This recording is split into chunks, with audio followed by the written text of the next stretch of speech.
In this video, I'm going to show you how to check YouTube keyword search volume. If you find this video helpful, please consider to like this video and subscribe to my channel. In saying that, let's just jump straight into the video. Okay, so to check a YouTube keyword search volume, you generally need a keyword research tool because YouTube itself does not display any search volume data. So the most popular method that people use is by using the vidIQ extension. So if you don't have it, go ahead to your App or Play Store, search for vidIQ Vision for YouTube.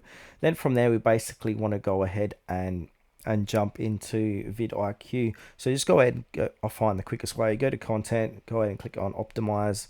Then it's going to take you to app.vidiq.com where you just basically go there. Make sure to sign into your account. Then from there, click onto research.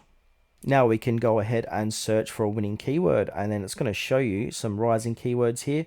We've got the keywords tab. You can use this for free, but if you do sign up to it, you're going to unlock more trending keywords or keywords. There will be no limit of how many keywords you can search, or there is a limit, but you'll be able to use it quite a bit. So basically you want to go ahead and find a winning keyword, and it's going to give you rough estimates of the search volume. So for cats here, it's going to give us an overall score, the search volume, and competition, medium, and also views per hour.